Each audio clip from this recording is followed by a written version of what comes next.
Goal every day to make you a better investor. But truly that's up to you, because your questions and your comments are what makes this show happen 5 days a week.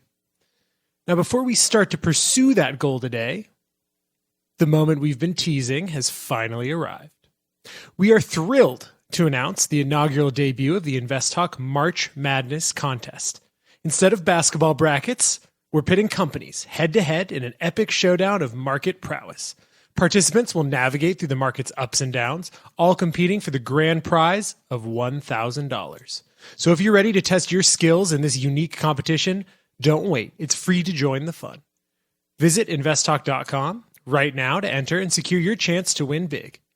But hurry, you only have until March 17th to submit your predictions. Download every podcast for more updates and details on how to join the excitement. And be sure to tell your friends in the InvestTalk about the InvestTalk March Madness contest. Now, with that being said, I know that's very exciting for not just us, but for you as well. Before we preview our show topics today and talk a little bit about the market, let's kick it off by answering our first caller question that came in earlier. We're actually going to go to a live question. James from New York, how are you doing? How can we help you? I'm doing well. And yourself? Doing well, thank you.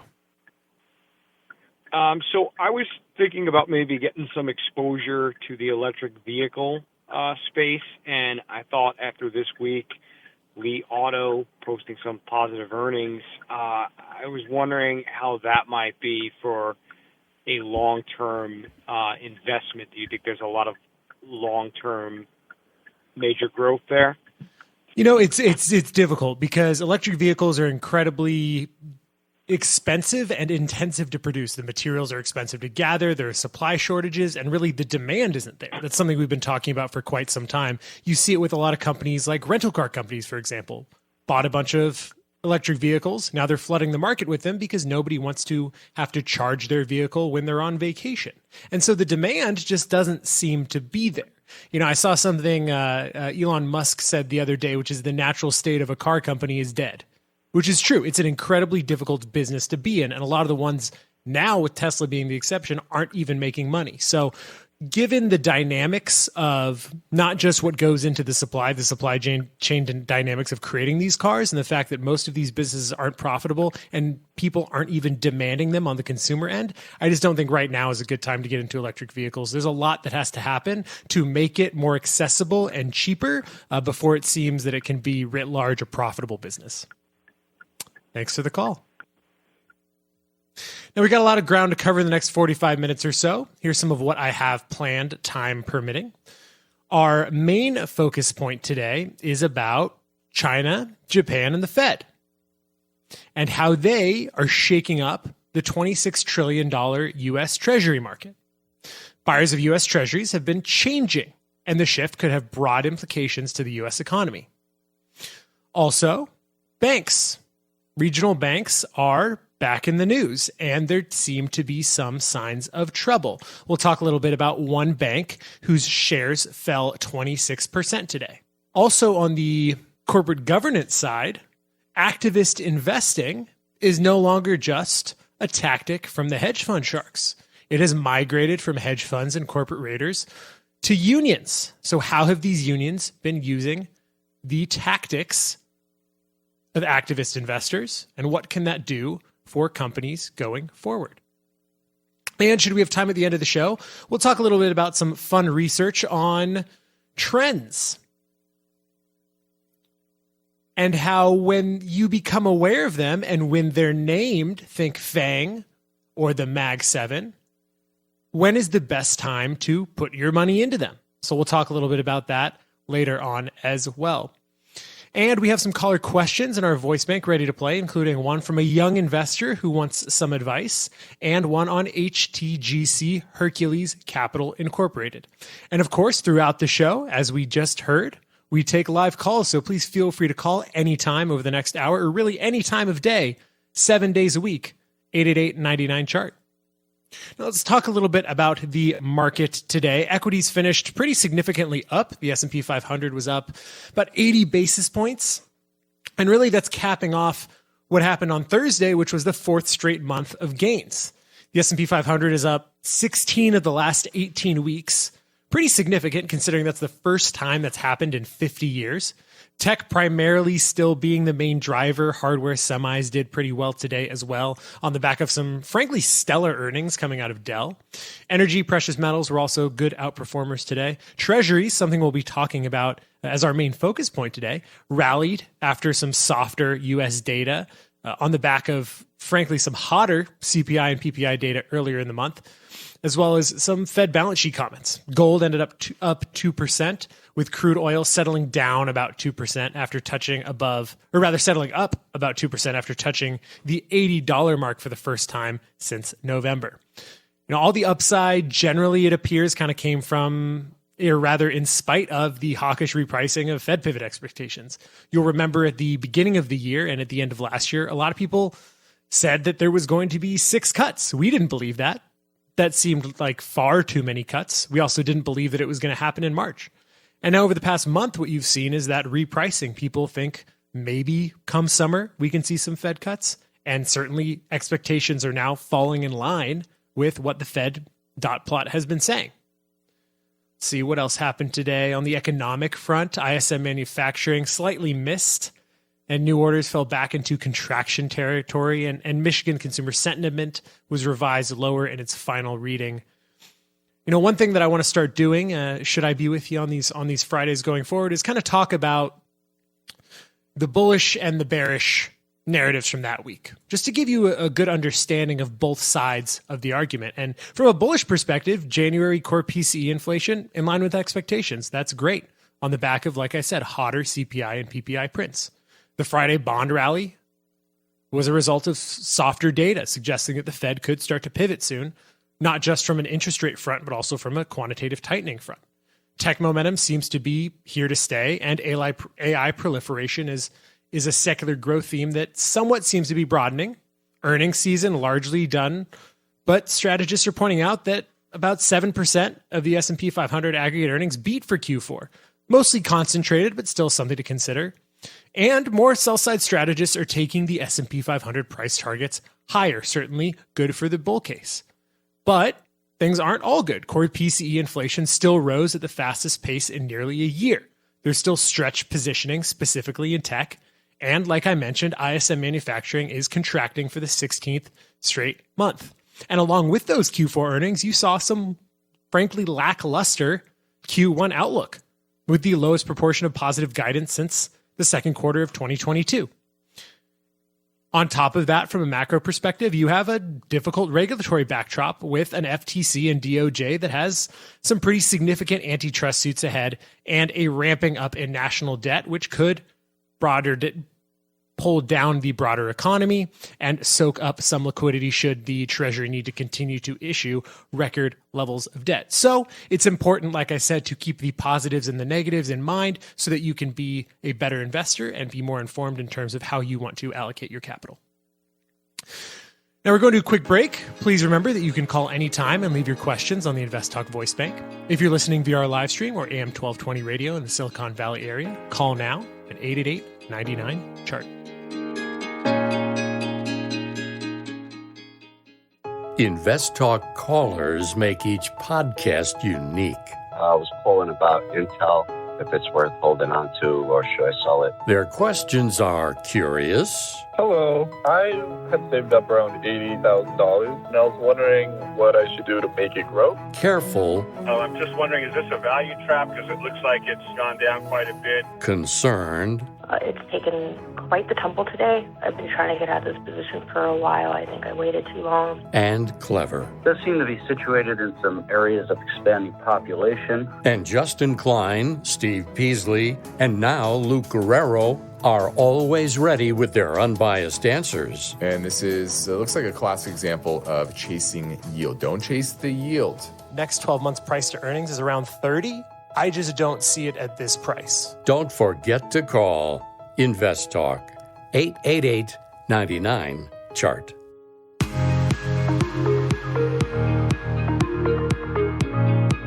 InvestTalk is here to help. And when you download the free InvestTalk podcasts, don't forget to rate and review. The phone lines are open, 888-99-CHART. Hi, this is Victor calling from Illinois, and I have a question for you guys on the podcast. I'm a recently new listener, and I've been enjoying most of the episodes, so I figured I'd call in and ask my question. I've been recently looking at a ticker, Imperial Petroleum, goes by IMPP, and it's been hovering around the low threes, upper twos right now, and amidst all the geopolitical things going on in the Red Sea and the recent price increase for tankers and oil tankers at that, I was just wondering if this may be a good short-term investment / trade. I'm looking forward to potentially hearing this be answered on the podcast. Thank you guys. Keep up the great work. Well, thanks for the call and welcome to the InvestTalk family. IMPP, Imperial Petroleum Inc., operates as a ship-owning company and provides really petroleum product and crude seaborne transportation. It is a micro cap. It's $53 million and has zero debt, which is good. It's a $53 million company. What is not good is that it is on and off in terms of being profitable. They lost $11, nearly $12 actually in 2021. They made a profit in 2022. Then they made $3 in 2023, and they're projected to make 98 cents per share this year. Frankly, it's all over the place. It's incredibly volatile, which is exactly what you'd expect, not just within this business, but for a microcap in this business. And the short interest out there is a whopping 74%. You know, you're talking about geopolitical issues, which is certainly something that is important for you to think about. And I like where your head is. But the companies that are going to be able to overcome those geopolitical headwinds are going to be ones that, frankly, are far bigger than this one. And so I don't see it as a good short-term hold. I don't see it as a good trade either. It's too volatile. There's way too much short interest out there. Their cash flow and profitability is all over the place. So if you want to invest in shipping, I would probably look elsewhere. Thanks for the call. Now let's squeeze in another quick question now that came in earlier to 888-99-CHART. Hello, thank you, and I love your podcast. I have a question on Verve Therapeutics. Victor, Edward, Robert, Victor. Recently, they've had pretty good earnings and revenue. I'm wondering if you feel the value, according to the analyst, at $35 in the future is plausible, and if you feel the value now is good, what would be a good price getting in? I appreciate it. So Verve Therapeutics, VERV, is a genetic medicines company, and it engages in the development of the approach to the care of cardiovascular disease. Heart disease being one of the greatest, or rather the highest percentage killers of Americans, is a very important disease to do research on. But as with any biotech company, it's incredibly expensive and incredibly risky. It's a $1.3 billion market cap company that has had a recent run up from about $13 a share to where it is today at $16.29. It certainly did have improved earnings. Its revenue was up to $11 billion from $1.9 billion, which is positive, but it still isn't making money. It lost $3.12 a share last year. It's projected to lose $3 next year, or rather this year, and $3.25 the year after. Short interest, 22% out there. So looking at this, it is an incredibly high risk opportunity, as are a lot of these biotech pharmaceutical companies. They are predicated upon their research paying off, and they're predicated upon finding a market for something that doesn't exist now. So for me, given that we are in a higher interest rate environment and the market is signaling to you via the 22% short interest that they don't believe this company is fairly valued, I would stay away for now. I would wait for some time to see some improvements on a profitability perspective, or at least getting close to breaking even. Thanks for the call. Now we're going to a quick break. Please remember that you can call anytime and leave your questions on the InvestTalk voice bank, 888-99-CHART.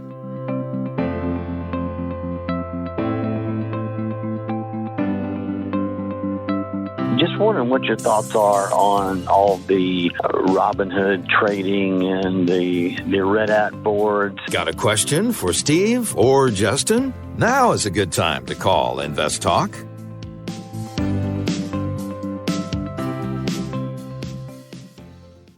If it was making 11 billion, certainly it would be something that we would recommend, but that would be 11 million. But my main focus point today concerns, I would say, a market that some people tend to ignore because it's not as exciting, it's not as volatile, it's not as interesting to some people, but it's important. And that is the bond market, because although it's less visible counterpart to the stock market, it's a critical part of the economy. And within the bond market, there is one asset that above all else is king, and that is the U.S. Treasury bond.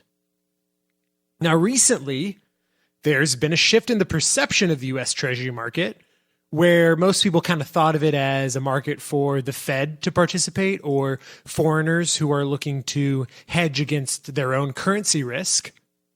And it's being pushed towards a broader investor base that wants to participate just because yields are higher than they've been in over a decade. And given this rise in yields, the composition has, like I said, significantly changed, which may have larger impacts on the economy overall. And two of the historically largest participants in Treasury auctions, China and Japan, along with the Fed, have been reducing their overall holding levels in recent years, which has led to really a dilemma in terms of how these things are priced, because there's been more and more demand coming from the institutional retail investor side, which tends to be less sticky and far more price sensitive. And so at the beginning of 2023, most of our government debt was held domestically. Only about 30% was held abroad. But of that 30%, about a third of that was held by two participants, China and Japan. And China and Japan's combined holdings in U.S. Treasuries has dropped to a record low, making up just shy of 8% of the $25 trillion market, down significantly from its peak in 2006, which was a quarter of that market. And so all of this is coming on the heels of the Treasury holding its largest ever debt auctions over the first 4 months of this year. The 5-year auction in April alone is set to be $70 billion. That's the largest ever for debts over 2 years maturity. And so there's been this kind of shift in the demand dynamics at a time where increasing, some would say out of control deficits are causing the Fed, or rather the Treasury, to need to finance the government with more and more debt. And so to fund these deficits and service existing debt, Treasury is going to have to continue to issue new bonds. But with these major players stepping away, the overall costs in terms of the yield that has to be offered is likely to go up if conditions stay the way they are. Why is that? I mentioned it before. These new investors that are coming in are incredibly price sensitive. They won't just take what is given to them. And so really there's two ways to offset this, and that's why it becomes important. One way is lower the target rate and therefore reduce the benchmark for which really all debt is issued. Investors will demand less in terms of Treasury yields because they'll also be getting less elsewhere. It's a relative yield problem. The other is something that the Fed actually talked about recently and something that all investors should be aware of and pay attention to, and that is cooling of quantitative tightening. And so quantitative tightening is when the Fed wants to take money out of the market, take liquidity out of the market. So when they cool it off, what they are going to do is they're going to be a buyer of bonds. They're going to release US dollars into the market. And so when March comes around, what's likely to happen is they're going to take a harder stance on injecting more liquidity into the market and creating more demand for buying treasuries from the Fed, thereby lowering the cost. And so given this shift in dynamics of non-Fed buyers requiring higher yields, the Fed really has no choice but to step in and ease the quantitative tightening that has taken hold to try and fight inflation. And really, they're going to have to do that sooner rather than later. Now, let's pivot to... we got to head to a break. And you've heard us talk about the InvestTalk Market Madness Contest. Instead of basketball brackets, we are putting companies head-to-head in an epic showdown of market prowess. Participants will navigate through the market's ups and downs, all competing for the grand prize of $1,000. It's free to join the fun, and I hope you do. Visit InvestTalk.com right now to enter and secure your chance to win big. Now, my phone lines are open, as they are 7 days a week. Call anytime. 888-99-CHART. Let's say you've been thinking about learning a new language. Okay, why? I mean, how would it come in handy? And where would you want to use it? Could it be that you have an upcoming international trip? Or maybe you want to connect with family members or friends from a different culture? I think you should know about Rosetta Stone. With millions of users, it's been the world's most trusted language learning program for 30 years. Rosetta Stone is available on your desktop or as an app with audio companion and the ability to download lessons offline. Rosetta Stone truly immerses you in the language you want to learn. It has a built-in, patented speech recognition engine called True Accent. So as you practice speaking, you'll get feedback on how well you pronounce words. With Rosetta Stone, you pick up a language naturally, first with words, then phrases, then sentences. It's an intuitive process designed for long-term retention. You really learn to speak, listen, and think in your new language.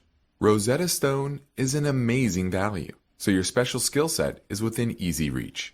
You know you want to do this, so don't put off learning that language. There's no better time than right now to get started.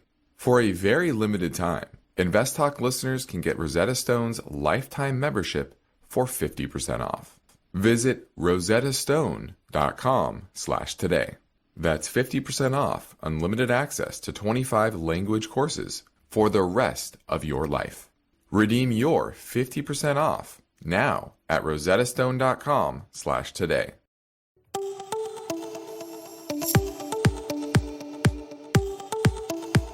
In today's market, more than ever, you need unbiased investing guidance because it can help you achieve financial freedom. Well, you've come to the right place. InvestTalk, 888-99-CHART. My question coming from an early investor, pretty young here, but I guess I have some capital here in my portfolio that I'm wondering kind of where and how to diversify it. I currently have SPY, VU, Tesla, Apple, Google, Amazon, Walmart, and one of my favorites is Airbnb. I guess my question is, what are some of your opinions? I know coming as an early investor, the market can be pretty scary. What do you think of those companies? I try to keep a little bit aggressive, but still have some type of safety in there as well. And regarding those companies, do you think there's any other companies that are out there that could provide some more growth, especially in the tough markets we're in right now? Thank you. Well, investing certainly can be scary. It's daunting because what it is at its core is it's trying to take your own financial future into your own hands.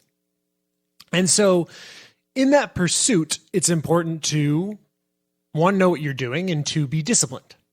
So SPY and VOO is the Vanguard S&P ETF, SPY, another S&P ETF. You also have Walmart, Tesla, a handful of large cap names that are also already included in the ETFs that you own. So what you're doing here is you're overweighting some of the largest names in the US market. So if you look historically at US market returns, you tend to get higher expected returns from small caps, then mid caps, then large caps in a monotonic way, meaning the expected return is higher as you go further down the size spectrum. And you tend to get a higher expected return from lower relative price companies because you're buying assets for less rather than buying them for more. That's what a value versus growth company means. You also tend to have higher expected return from more profitable companies. So thinking about what you hold in your portfolio, and again, it's difficult to know without knowing allocations. There's a lot of overlap between those funds. There's a lot of overlap in your individual stock holdings. So if you're looking to diversify, they say diversification is the only free lunch in investing. It's true. What I would suggest is look outside of tech. Look outside of the flashy names. Look for the boring businesses. Look for the good businesses at fair prices. Invest in some mid caps. Look at some energy names. Look at some materials names. Some of the commodities sectors that are at lows because commodity prices have been lower. So I would say with your individual stock holdings, maybe that's where you take on that extra risk and you look for companies outside of those large cap names that you're already holding through those ETFs. Thanks for the call. Now let's keep moving and play two in a row, which we like to do here. Another call that came in earlier to 888-99-CHART. Hey, Justin and Luke. Bill from Philadelphia here. Calling about Hercules Capital, HTGC. Just looking for a strictly income play. Seems to be a stable stock, not too much volatility, about 9% dividend. Wanted to get your thoughts on it to see if it's a possible good buy here, or should wait for maybe just a little pullback. Again, this is strictly just an income play, so not looking for crazy growth, just stability. Know what you guys do? Thanks a lot. So HTGC is the ticker, and Hercules is a non-bank lender to venture capital-backed businesses. And so you are 100% correct in that they've had a pretty stable dividend yield. Their 5-year average dividend yield is 9% on the dot, from 11.2 to 9, 8.9, 7.7. It's pretty stable. And the growth, frankly, looks pretty good. 5-year annualized growth rate in terms of sales, 19%. That's pretty solid. And so looking at this company, there's a little bit of short interest, about 4%, but not too much. And they have quite a bit of debt, but that's their business. I'm also fine with that. Their payout ratio is hovering around 70, but given their interest rate coverage is 6, they're not too leveraged. I think they can still continue to handle that. Their cash flow has been increasing significantly over the past 5 years, and their profits have been relatively stable. It took a dip in 2022, but relatively stable overall. Given the history of this business, I think the growth is probably better than you let on a little bit. Its price to book is 1.6, so it's pretty fairly valued. Its forward price to earnings is 8.9, below its 5-year average. As an income play, frankly, I like this name. I don't think there's a lot of growth potential here. I think it's pretty fairly valued, but they seem to have, for the past 5 years, and even a little bit further back, been able to consistently pay that dividend. So as an income play, I have no problem with it. Thanks for the call. Now, let's pivot to really a closely related topic. Considering we just talked about Hercules, which is a non-bank lender, let's talk about bank lending. And, bank stocks were down pretty broadly today, but one stock in particular, New York Community Bancorp, was leading the charge, if you will, down 26%, its lowest close since 1997. So what caused this? Well, the company came out and said these are terrible words within the banking industry, identified material weaknesses in internal controls over risk assessment in its loan books. Very scary words for a bank to say. And so this, along with not just this bank, but a lot of banks' high exposure to commercial real estate loans, are sounding some alarm bells. And not even a year after the bank failures of 2023, pretty significant bank failures. And NYCB, it's not alone. A deal that was intended to support a smaller Philadelphia-based regional bank, a Republic First Bancorp, I believe, was shut down after it came out that they also had some internal control issues. And so, despite, I would say, both of these banks having issues, it's important to note that they are significantly smaller than the ones that failed in March of 2023. But even so, their troubles are justifiably reigniting some worries and could potentially drive a crisis of confidence within regional banks broadly again. And that's because on top of this, on top of any internal control issues, regional banks are grappling with challenges similar to a year ago. High interest rates affecting deposit costs and paper losses on bonds, this time commercial real estate. And so they're not the only risks, because in the near future, waves of these commercial real estate loans, like I mentioned, are due for refinancing at far higher interest rates. Or worse, some of those borrowers may even default altogether. But despite these challenges, it's important to note, I would say, and I think regulators agree, that there's less panic. And that's primarily because if you look at the banks that failed, it was a non-diversified deposit base. And so with these two banks, you don't have that issue. Whereas Silicon Valley Bank catered to startups and venture capital. And so a couple text messages went around and they all started running on the bank, and then there were liquidity concerns. That's really not the issue here. And so, one caveat to this story, which is interesting, is if NYCB sounds familiar to you, that's because last year it actually acquired one of those failed banks, Signature Bank of New York. But, even with the acquisition of much of Signature Bank's assets, it's still not comparable in size. It's significantly smaller than Silicon Valley Bank was, and even smaller still than First Republic Bank was. For now, no one really seems to be in full-blown panic mode, and I'm not either. But I think it's important to note for you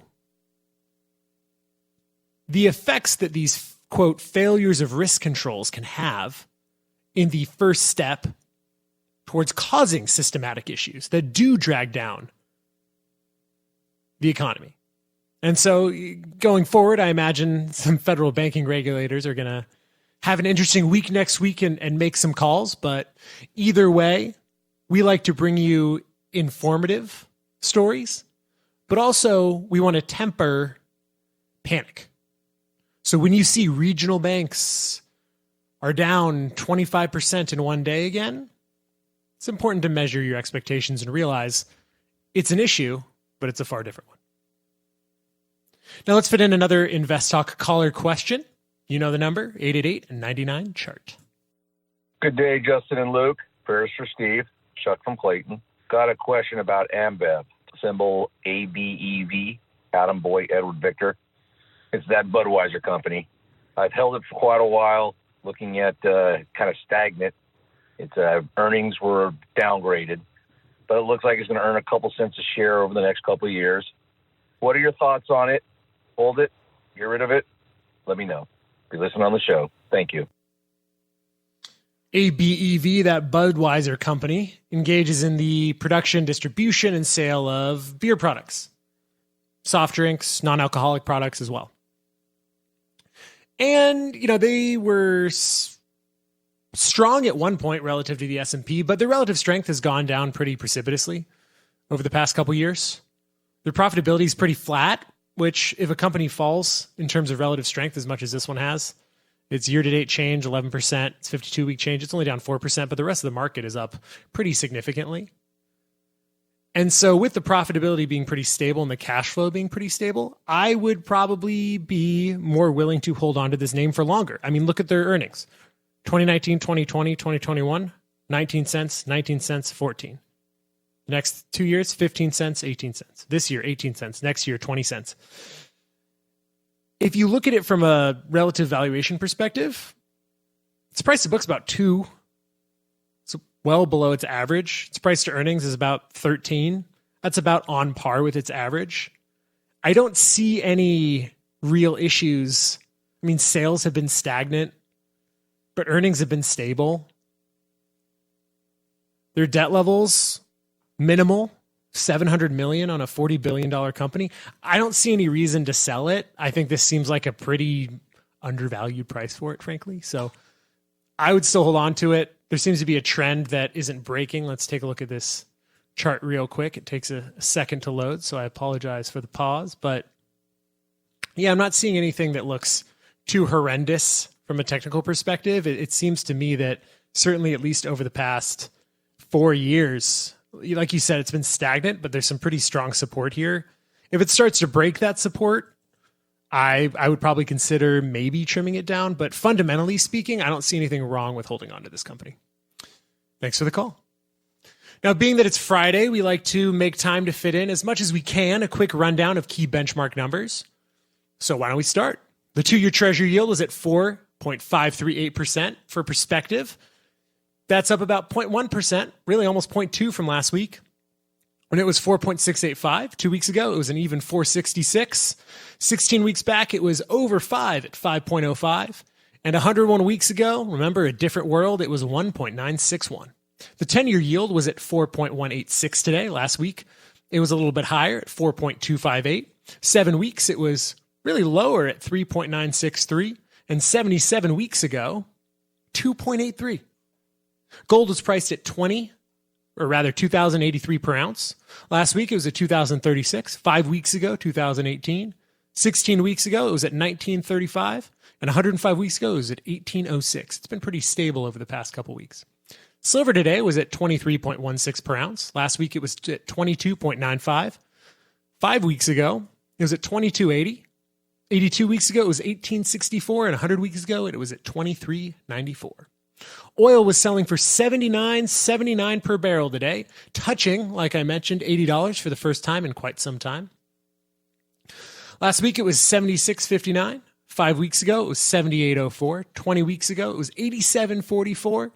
81 weeks ago, it was nearly $90 at $89.63. And 112 weeks ago, it was at $66.62. Commodities are cyclical. The national average for a gallon of regular gasoline is $3.33 per gallon. 2 weeks ago, it was $3.28. 5 weeks back, it was $3.10. 39 weeks ago, it was $3.56. And 107 weeks ago, it was $3.57. In California, it was averaging $4.76 a gallon. Last week, that was $4.63. 5 weeks ago, $4.48. 18 weeks ago, $5.32. And 94 weeks ago, $5.87. For comparison, in Maine today, gas was averaging $3.21 per gallon. I might just go there and bottle it and bring it back. That's $1.55 less per gallon than gas in California. Now, before we head to a break, I want to preview my next talking point, which we'll talk a little bit about after we come back. But it's really about activist investing. So why don't we start by giving you, before we dive into it, a little tidbit on what activist investors are. So activist investing is generally described as taking a significant, not necessarily sizable, but a significant position in a company and attempting to enact change through capturing board seats or rallying for proxy voting. And so historically, this has been done by hedge funds, corporate raiders, private equity funds, and they've been trying to extract as much profit as possible by making company changes. But when we come back, we'll talk about how not only the people doing it, but the motive for why is changing. And this is InvestTalk. I'm Luke Guerrero, and we have one goal here: to help you achieve financial freedom. And our work continues after this break. Get your questions in now or anytime, 7 days a week, 888-99-CHART.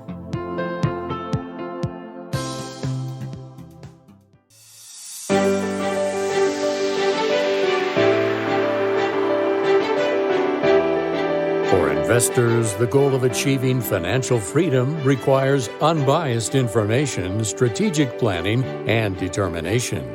Congratulations! You've found the podcast that is dedicated to helping you succeed. InvestTalk. Now, before we went to the break, we started talking about activist investing. And a reminder, it was a tool primarily used by hedge funds, corporate raiders to extract value from a company by changing its direction, primarily by attacking the board, right? Trying to get their own board members on. And so now unions are taking a chapter out of the hedge fund playbook. Trade unions, specifically the Strategic Organizing Center, SOC, are adopting these tactics and targeting Starbucks with the aim of improving worker conditions rather than seeking financial gains. Now, they don't own a big stake. They own about $16,000. But what they're trying to do is rally other shareholders and appoint 3 of its own candidates to Starbucks' 11-person board. Their argument to all investors, better human capital management leads to higher productivity. Sounds reasonable. Now, Starbucks' board is comprised of, as they would like to say, world-class business leaders. And they've highlighted recent investments in wages, training, new equipment, all things to benefit employees. And this is an interesting turn because if you recall back in 2018, the Business Roundtable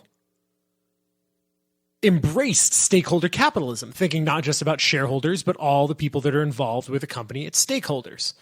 But that kind of took a step back. And so 2023 has seen a record number of ESG proposals from smaller shareholders, influenced by the 2021 SEC policy change allowing more measures to be considered. One example of note of the consequences of this change, Exxon, who has a lawsuit against shareholders who are proposing green initiatives. And so what this is doing is creating some level of tension, frankly, between shareholders and between companies themselves. And so going forward, it's going to be interesting. It's going to be interesting to see how this affects company direction. Because shareholders do have a lot of influence. And if you can get larger shareholders to tack on with unions, sympathetic institutions, or rally retail investors in a time where retail investors are having more and more influence on the investing landscape, these activist campaigns, which have historically, like I said, been about extracting value, could extract value in a new way. And so an interesting caveat to that is employee retention, employee productivity could affect bottom line profits. So when situations like this happen, not just the activist investing side of it, but changes in SEC rules, in this case, allowing really easily people to put up proxy voting matters to all shareholders in a way that wasn't the case today, you do have unintended consequences. This is the unintended consequence. And so for me, the most interesting part is not just the effect that this could have, but that's something that has been seen from the perspective of the broad public as a tactic by evil corporators is now being employed by something that people have seen, or rather groups that people have seemed to believe are more palatable. And so this goes along with a lot of other things that have been happening with labor, with collective bargaining, with organization. And so this overall trend is certainly something that we as investors have to be aware of. Because yes, it can affect bottom line profits, but there are also costs related to it. So as always, double-edged sword. Now, unfortunately, we don't have any more time for an additional caller question, but lucky for you and really lucky for us, we do InvestTalk 5 days a week, so we will be returning Monday to bring you more topics and answer more of your questions. But until then, I'm Luke Guerrero, and this completes another InvestTalk program. We thank you for listening, and we encourage you to tell your friends and your family members about our free podcast downloads. Get yours anytime at iTunes, Google Play, and Spotify. Please be sure to review and rate us on iTunes. And don't forget about the InvestTalk March Madness contest, frankly, my favorite time of year. Learn more and enter now at InvestTalk.com. Independent thinking, shared success. This is InvestTalk. Enjoy your weekend. InvestTalk is a trademark of KPP Financial. Because of the nature of the interactive dialogue inherent in the format of this program, it's important for the listener to understand that not all comments made will apply to them. Specifically, nothing said shall be taken to be investment advice or shall state